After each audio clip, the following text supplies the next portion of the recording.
If we could wipe out selfishness, we could wipe out 1/4 of all divorces that happen.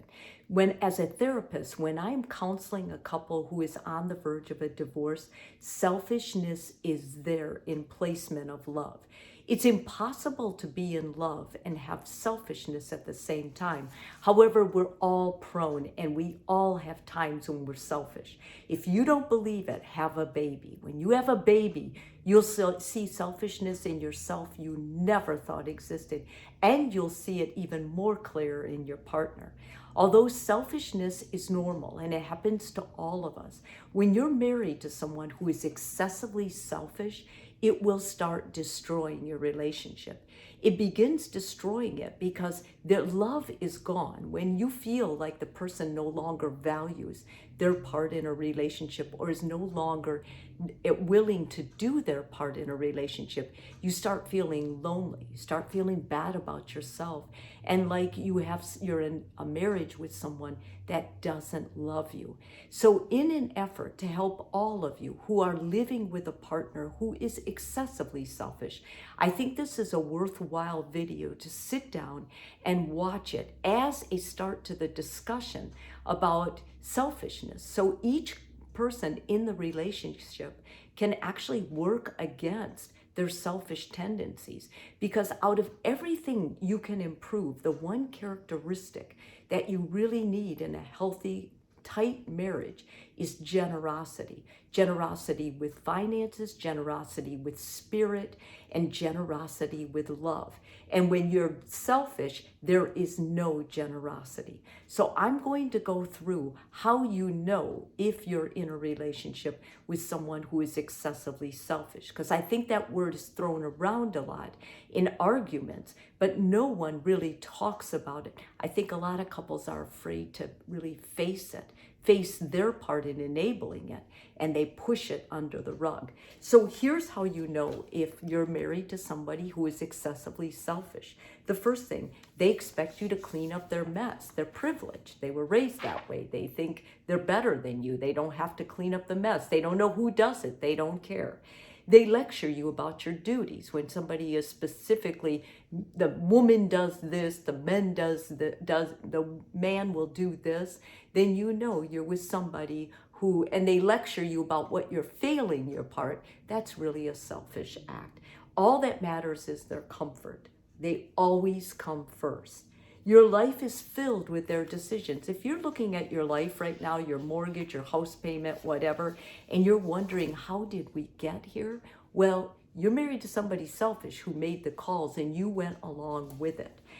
Your vacations are for their happiness. They don't go on vacations to really bring the family together the way most healthy marriages do. They go on vacations for themselves. That's why they go, and they pack for themselves. They don't think about other people and who else is in the family and who else is going and who else is important that they take care of.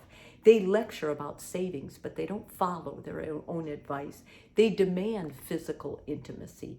They neither support nor appreciate you. If you get a raise or something happens that's really good for you at work, they act like it's no big deal. They don't really care. They'll find some way to bring you down about it.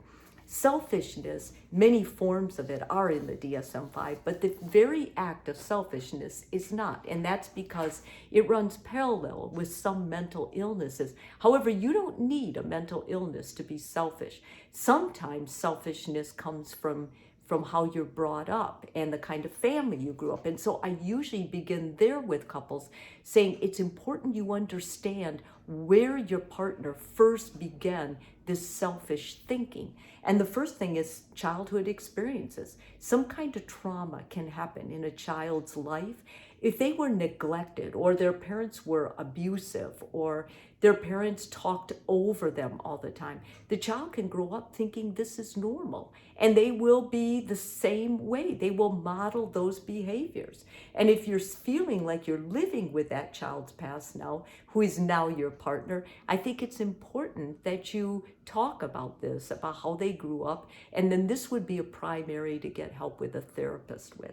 Secondly, the cultural impact. Some cultures really do treat men or boys as favored. The boy doesn't have to do chores. The boy doesn't have to do work. His sister and his mother take care of everything. If your partner has been enabled by their parents, their mother especially, then you're going to see that show up in your partner, and your partner's going to expect, since you're, if it's a man, if you're the woman, they're going to take it out on you. You're going to become their mother unless you stop it.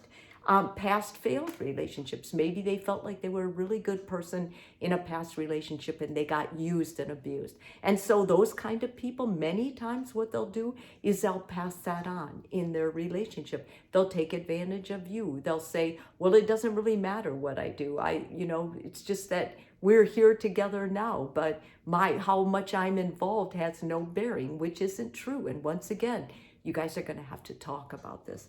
A controlling nature. If you see selfishness coming from a controlling nature, then I would be leery that there's some kind of abuse behind it, physical, emotional, sexual, and for sure I would address this. And I'm going to talk to you about how to address it.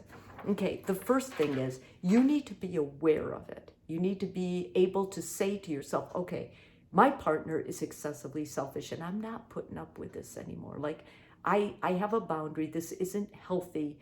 It's making me resentful, me not love them as much. So we're going to start dealing with it. Then you go to your partner and you honestly discuss it. Don't complain. When you complain, they'll ignore you because they're used to you complaining. When you go to them and you say, we need to talk about this because I'm falling out of love with you because I'm doing everything, or I'm feeling overwhelmed by this situation. When they hear you stand up to them and confront this issue, they're going to be more likely to listen to you. Secondly, focus on the positives. When somebody's selfish, it starts looking like that's a whole person, but that's not the whole person. That's usually one part of them. And so it's important that you go to them and you identify the other things that are positive about them. But then remind them there is this weakness though, and it's excessive. And I want to be part of dealing with it. I want to be part of the team and work together to make changes to get us out of this space.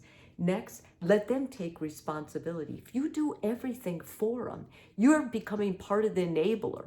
You're like their parent, redoing everything. And those are the same people who say, I have 3 kids, and they count their spouse as one of them. That's belittling, and it will not encourage your partner to get out of it. Let them take on some of the responsibility. Begin by giving them like a sheet of all the responsibilities and saying, okay, let's split this evenly. That's a wonderful way for both people to start getting engaged and active with fixing the problem. Take yourself seriously and take care of yourself.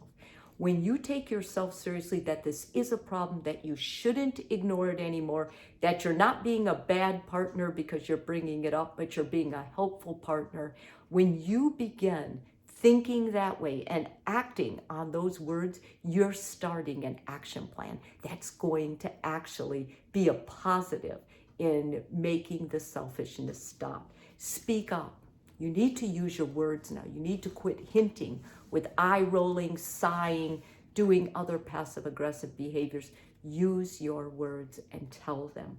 And lastly, take a good look at what you're living with and act with purpose. If you feel like you're timid, like you're shy, like you don't know how to bring this up or whatever, then you get a therapist. And you find a therapist who can identify the problem and then work together with you and your partner so you can get out of it. Everybody gets stuck in these kinds of things from time to time. Selfishness is normal. But when it becomes excessive, it's just a matter of a downhill spiral. And holding it in and always going around and fixing the situation or making it better builds resentment, and resentment kills love. Selfishness and love cannot coexist.